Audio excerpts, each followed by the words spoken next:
Good morning. Good morning. Welcome to Conversations with Dr. Jerome, the morning word. Welcome, YouTube. It's so good to see everybody. Glad to have everybody in the house, in the room, on the tube, however you want to say it. But we're grateful to be here. Welcome to Clubhouse, all of you in the house, the moderators, and those that are in the listening lounge. It's grateful. We're grateful to be here. And this is another day that the Lord has made. And the Bible says, let's rejoice.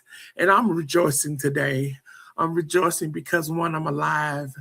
Two, because another opportunity, amen, to be imparted into about this wonderful year of evangelism in every heart, every home, every nation. Listen, y'all, we're building. I want you to know that we are building. We're going from a year of intentional growth to acting it out. I heard a preacher say this morning that this year needed to be not a vision board year, but a verb year. Come on. And it freaked me out. I mean, it didn't freak me out, but I was like, I ain't never heard it like that before. It needs to be a verb year, an action year, a year of doing. And I promise you, if this room is not what is happening, if this room is not what is being conveyed for us, we are preparing for action. Come on, evangelism is an action word. Come on, it's just not something you want. It's just not something that you want at the top of your name, but it is action. We are meeting and touching every heart, every home, in every nation.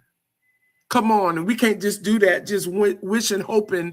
Come on, and in envisioning, we got to walk that thing out. So I believe that we are being trained, we are being imparted, we are being encouraged to be the light in darkness, with all the darkness that's going on in the world today. Listen, y'all, we've got to put some action, a verb. Come on. Walk it out. Come on, talk it out. Live it out. Some action, some verbs to what God has said and what he has called us to do. I'm excited. I don't know about you, but I'm going to ask LaSonia if she would open up with prayer, and we will go a little bit further.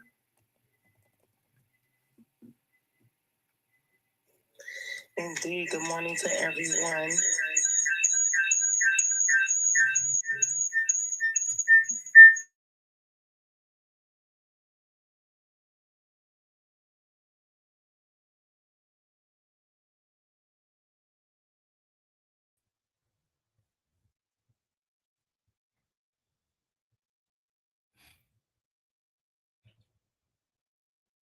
I can't hear nothing.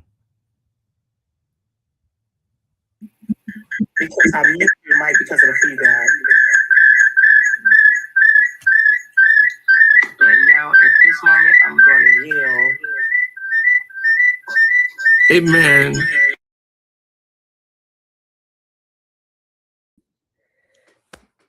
Can you hear me on YouTube now? Listen, thank you, God, for the word today. We are excited about this year of evangelism, and I'm going to yield to you now, Dr. Jerome. Good to see you, sir. Good morning. Amen. Good morning. Good morning. It's always good to be seen and not viewed, though one day we all will be. I'm grateful for you and for everybody. This is an exciting day. I get to answer a question today. Get to answer a question. Let's see. That is okay. And it's a question concerning mercy. We do you have any idea of what mercy means? Maybe I'll show some mercy now and pause for you to invite just a few people. As a matter of fact, there is somebody. There is somebody to invite. who needs to hear something about mercy? Let's do this.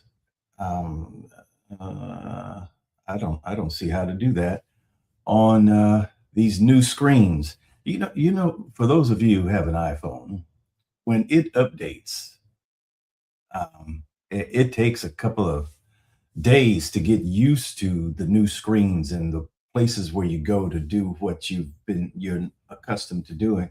It keeps you on your toes, and it makes those dendrites or the synapses, those your the fire, makes your brain continue to grow and to process.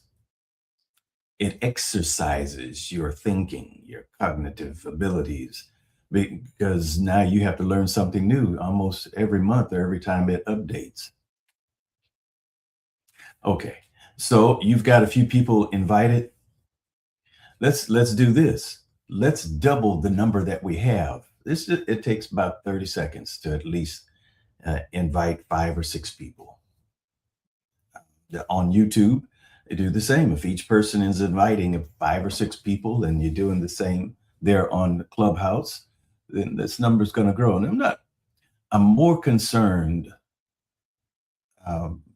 with filling the people up who are in the room than I am filling the room up with people. So whoever's here is going to receive everything that we have, everything. All right. Now I want you to participate. I'm getting ready to do this. It's not really an experiment, but I'm going to give you some instructions. I just want you to follow the instructions. Are you ready to do that? Let me hear you say yes.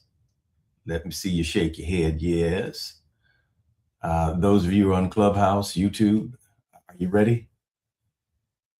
Nobody's okay. There you go. There you go. All right.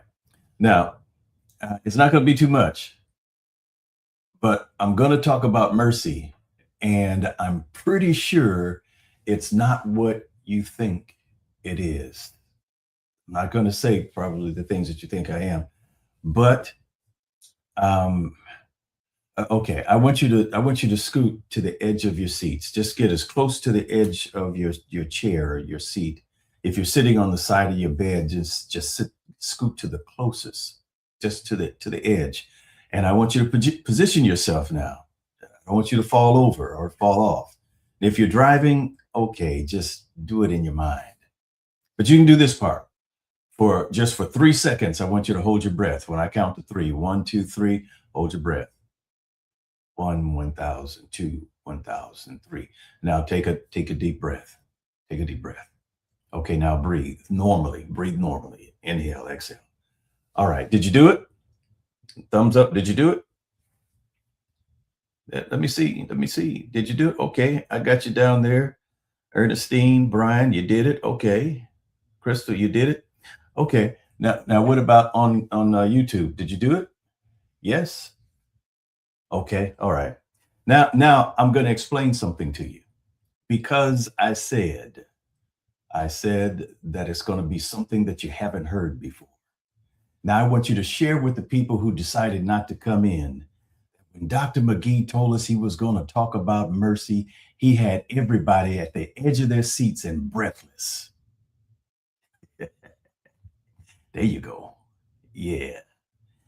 Yeah, that's where you were. Yeah, I mean, you did it. Is that where you were? Yep, that's where you were. Yeah, you can use that. You can use that. Mercy.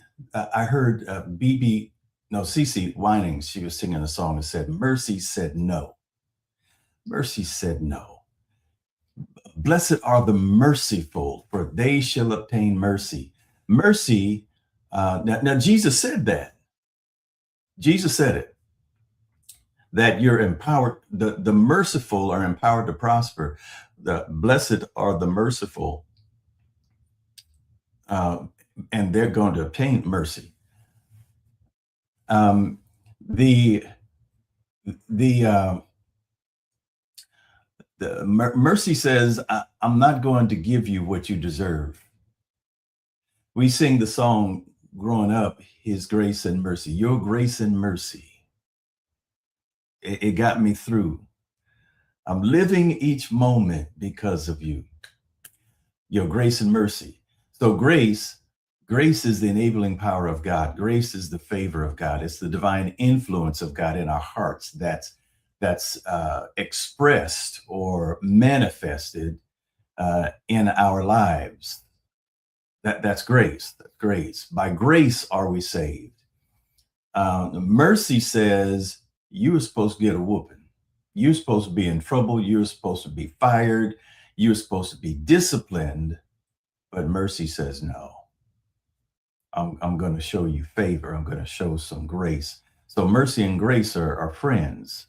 But and mercy says that you messed up. You know how you know that you messed up, and you've been called by your supervisor, by your boss, and I need to talk to you now. Now that's one thing, but for a husband, when your wife says we need to talk, makes your heart sink. Yeah, maybe not for you, Lee. It's different. I get it. I understand there, but it does something to you when your wife says we need to talk. And then because you're expecting the worst, right? Yeah, you're expecting the worst, but then mercy says, when you're having this conversation, hey, I just wanted to tell you how much I really appreciate you, and this is what we're going to do. So I think that we're getting ready to have an argument. Instead, we have a baby, but it's I'll leave that at that. But that's mercy. That's mercy, and that's what we're accustomed to. But because Jesus said it, and we put our understanding, our operational understanding, the application, the wisdom of mercy is the application of this knowledge that we have concerning mercy. See, mercy is not just forgiveness for yesterday. It's not just what forgives yesterday. On the other side of the cross, that's what it did. And when I say on the other side of the cross, under the law, Jesus was both the last Old Testament prophet, and he was also the firstborn from the dead. The firstborn from the dead. Okay, I'm going to say it again so you hear it. The firstborn from the dead. And so everything that Jesus said and everything that he did had to fulfill something that was spoken, written in the law. So he had to complete the law. He had to hold, he had to receive and fulfill the law. He was the fulfillment of the law. He was the fulfillment and the manifestation of every offering. He was the fulfillment of every sacrifice. In him, everything is complete. So, and that's why in Matthew 17, when it talks about transformation, the Mount of Transformation, I call it that this is the time when everything was transferred to him. And because John, the first chapter of John, it talks about him being fulfillment, or the law and the prophets, But on this mountain, Jesus received something from Moses, that's the law giver, and Elijah, Elihu, Moshe and Elihu, Moses and Elijah, who is the prophet. So the what everything that he received from them was everything that they carried on earth. He's on earth manifested as a man, and now he's having a spiritual experience. Peter, James, and John saw what they saw, um, where he revealed some of himself. See, the real you, if we had the ability to pull back our humanity or the flesh for just 1 second, for a glimpse, then people would see the light of your spirit. They would see the Elohim, or the Father, Yahweh, is called the Father of Light, the Father of Light. The Spirit is a light. Even the sound, there's light everywhere in everything. There are people who are glowing. Show enough saw it. When you get the glow, that's when you're. The people said there was you had this aura about you. There was a light about you. I had this occasion. Something happened. It was around Thanksgiving, and I probably shared it a million times with, well, not a million, several times with a few of you, but we were on our way to church. Our youngest son, Jarrett, he was playing the drums at Center of Praise as one of the musicians and as one of the ministers. Now, this was during the week. I'm going to say that it was on a Wednesday, which was service we were going to have before Thanksgiving that year. So we're on Power End Road, and we're late getting out the house, and I would always have to check myself when we were late. I'd have to check my attitude because I hate being late. But with beyond passion, I hate it.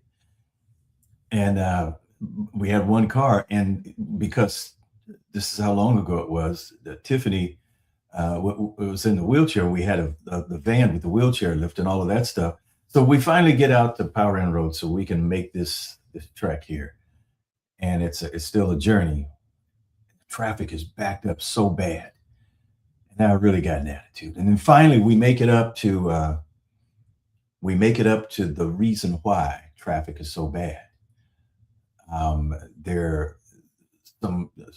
We saw a bicycle that was smashed up in the middle of the street, and I saw looked like a child laying face down in the middle of Power End Road in a busy time of the evening.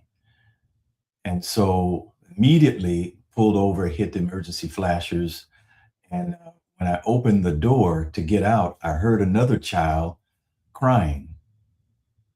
And Donna, my wife, jumped into action. She snatched a blanket, and I told her, I need you to go over here, across the street, to the one who's laying in or near the ditch. And I said, I'm going to go to the one who's laying in the middle of the street. Everybody's just driving by, but nobody's helping. They're driving by, they're going slow so they can see, but they keep going. That's why traffic was backed up. And so I go to this child, and I'm calling for him, and there's no response. It's getting dark, and there's the second car to hit him. That person stopped. The person who hit him initially, both of them, took off, fled the scene. So I'm asking for help to log roll this young child. He's about 12. Can you help me log roll him? And the person who was standing closest, who was the one, he was really concerned because he hit him. And he said, "You know what you're doing?" And I kind of snapped at him. I said, "Either help me roll him over or shut up and get away from me." So he got away from me, and I log rolled the child, and I checked first for any signs of life before I moved him, because I could see that he was broken, and I checked for any signs of life. There was no pulse, there was no breathing. I didn't feel anything. So I log rolled him to do CPR. So I thought, but he was already gone. And I'll leave it at that. And anyway, when the EMT showed up and they're asking what's going on about this, they said, "Who are you?" And I told them what I found. And they said, "Who are you?" I said, "I'm Dr. McGee, United States Air Force Mortuary Services, retired." And he says, "Okay, well, you call it." And I told him, "No, you have to." And I went over to the other child. By this time, they had loaded him on a bed. My wife was still standing there, and he's crying about his cousin. And I said, "No, your cousin is fine. Yeah, he's well." So, and then the police asked me to control the crowd, help them, because there was a crowd gathering. And so I'm working the crowd, and I got everybody quiet, and I got them calm, and I'm just talking. I couldn't tell you how many people it was. And just as I turned, I heard somebody crying out, a woman. This was different. It's now there's like a light drizzle, and she's running down the street. She came around the corner, no shoes on her feet, and somehow she fell right into my chest. And she's crying out her baby's name, and and she said, "That's my baby. Somebody said my baby was killed. That's my baby." And I told her, I said, "Ma'am, that's not your baby." I called his name, and she says, "No, that's him." And I said, "No, that's not your baby." And she says, "Well, if that's not my baby, then where's my baby?" And I said, "Your baby is sitting on the lap of the Father in heaven. He's got his head pressed against the Father's chest, and the Father is stroking the side of his face and rubbing his back, saying, 'I'm so glad that you're here that you're here with me.'" And he said, "So my son is with the Lord?" And I said, "Yes, ma'am, your son is with the Lord." And she says, "Well, I'm okay then."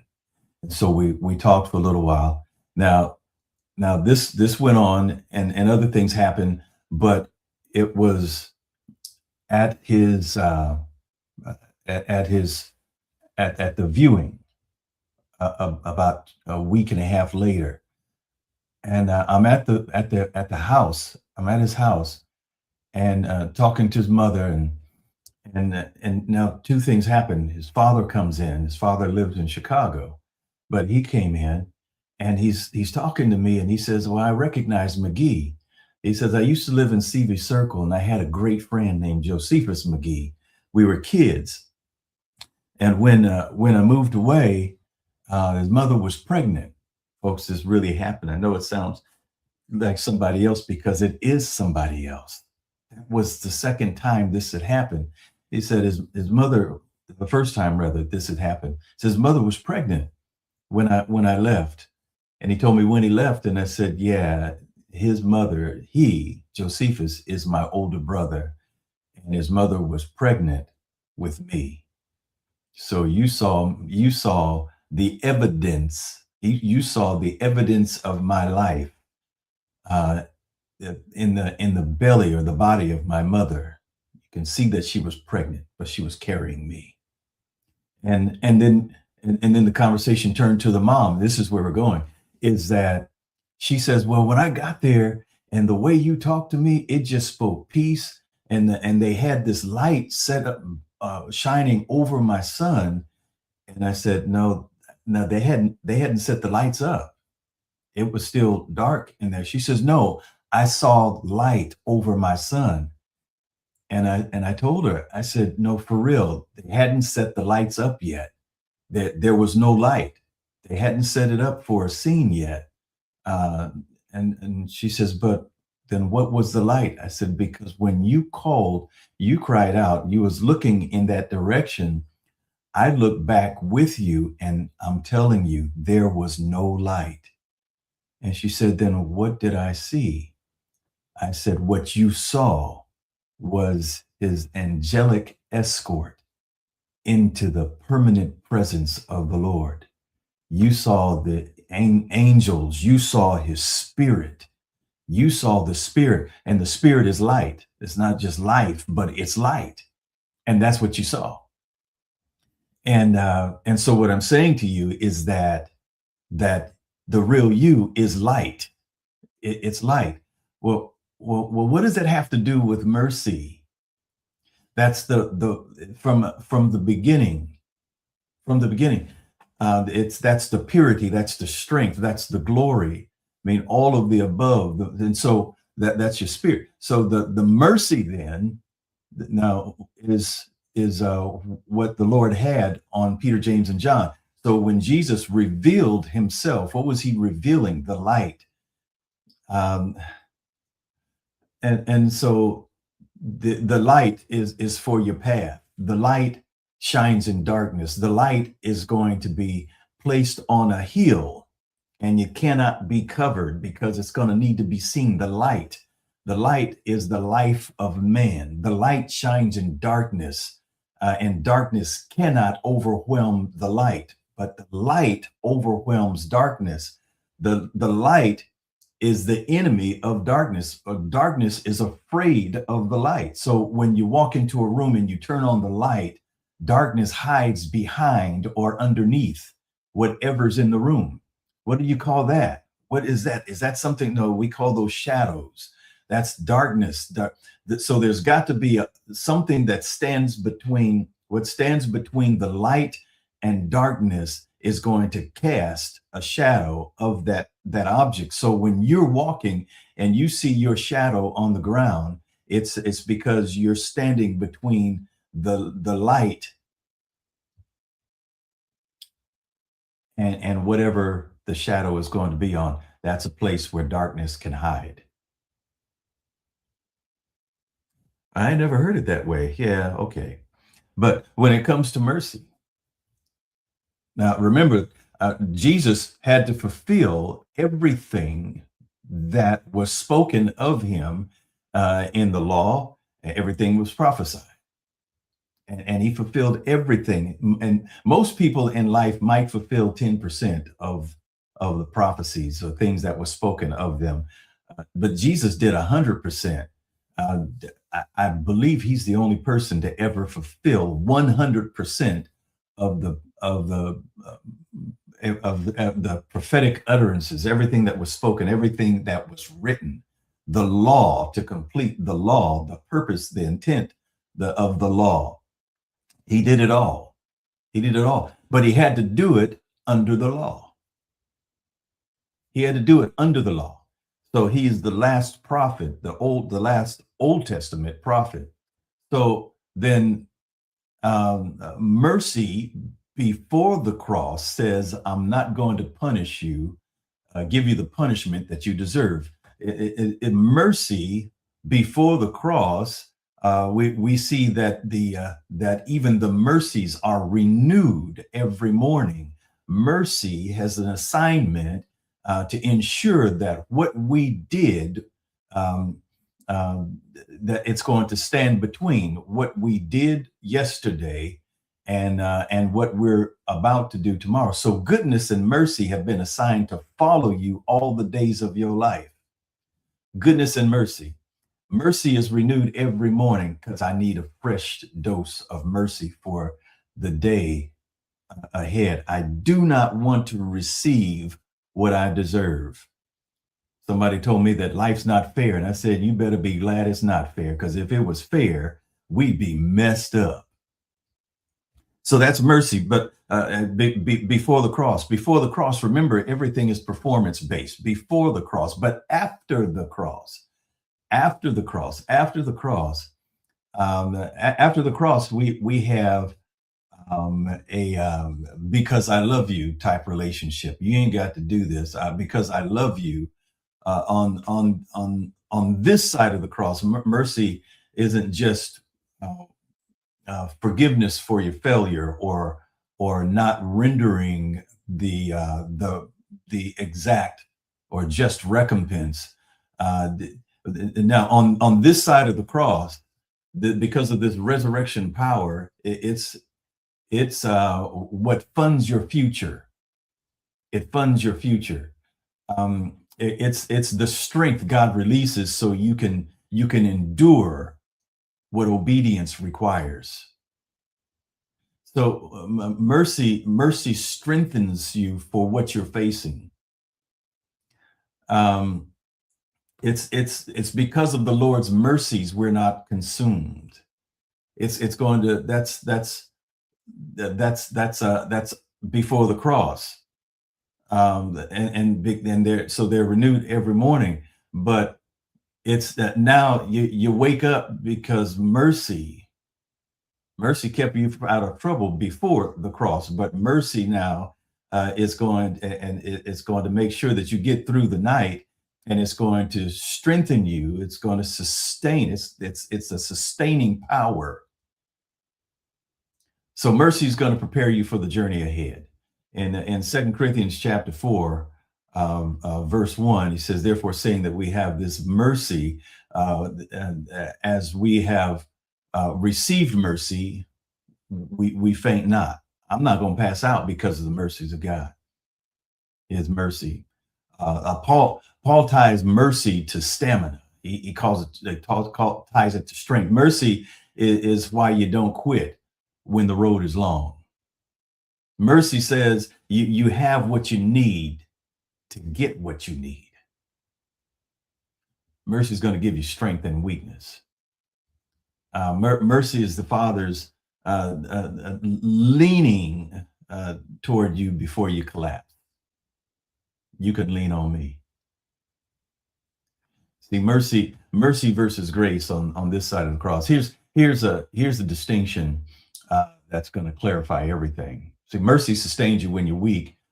Grace empowers you when you act. Mercy is going to keep you standing. Grace is going to move you forward. Mercy is going to keep you alive and aligned.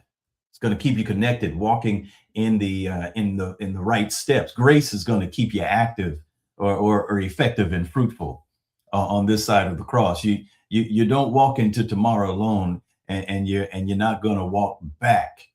You're not going to walk back into mercy. You're going to be walked as you're walking into mercy. You're going to be backed by mercy. You're not going to just back into it, because again, it's following you all the days of your life, and it's encouraging you, or you can see it as a rope, or it's going to pull you forward. Yeah, see, the cross changed the assignment of mercy, because at the cross, judgment was satisfied. At the cross, the wrath was exhausted. At the cross, mercy was unleashed. So now mercy, it's not rationed; it's renewed daily. Yeah, Titus tells us in the 3rd chapter that according to his mercy hath he saved us. So salvation itself is mercy that carries you beyond the moment of belief. So this is key here. This is key. See, mercy is not just what forgives yesterday. It's gonna again be what funds your tomorrow. So mercy is strength before strength is needed. It's strength before strength is needed. Mercy is help before help is requested. Mercy is covering before exposure occurs. But that sounds like that's what love does. Yeah, there's some overlapping responsibilities or abilities that are going to begin to manifest. Now get this, because the question was about the gift of mercy. But the gift of mercy is going to be given on this side of the cross. We have the command of mercy and an encouragement to operate in mercy, to utilize mercy. Blessed, or you're going to be empowered, are the merciful, because they're going to obtain mercy. That's cool. That's great. That's what I want. But on this side of the cross, there's a gift. That means that my compassion for people are going to be greater. Empathy for people is going to be more sensitive. We talked about sensitivity. We talk about alignment. We talked about hearing God. We talked about the word. We talked about fulfillment. All of these things. We talked about authority. So all of these things, when you have this gift of mercy, it's like I just can't help myself. It forces. It's going to force my behavior because I have the gift of mercy. And because I have the gift of mercy, I become a gift of mercy to others. Why'd you do that anyway? Why'd you do that? I'm going to close with another story. And it's about me and my wife. I know somebody said, well, why are you always talking about yourself when you're preaching, you're teaching? I said, because I can tell my business. I can't tell anybody else's. I might know your business, but I got to take that to heaven with me. I don't talk about your business with anybody. So with me and my wife, the Lord just, and it turned into an evangelism tool just the other day, talking to strangers. Don't know how we got on the topic. I know it was Sunday. I was standing in line at a store and just talking to this young couple who had a young baby. And they were not believers, but they got fished on Sunday. Not catfish, but they got fished. And I was telling them about my wife and how I met her. I said that I met her 2 weeks before I met her. I don't remember meeting her or seeing her any other time, but 2 weeks before I actually met her, 2 weeks before I sat on the bus, I should say, next to her on my way to Louisiana, on our way to Louisiana. And I was talking to her. I'd already seen her in the dream, and the Lord had already let me hear how her love for me. And I can tell you that the Lord held back in a few areas, because in the dream, he showed me everything that was good.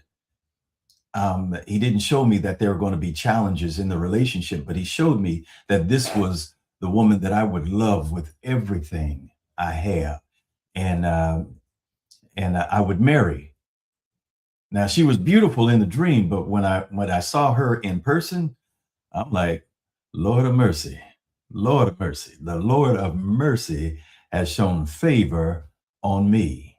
She was beautiful. And there's things that happen, and the love that I had just continued to grow. Even through the challenges, I couldn't stop loving her.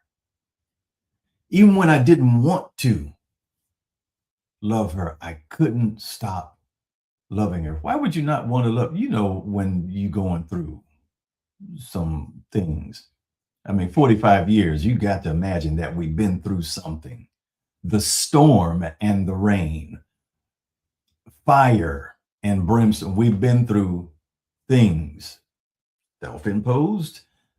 Things just happen. It made us stronger. Well, why didn't you walk away?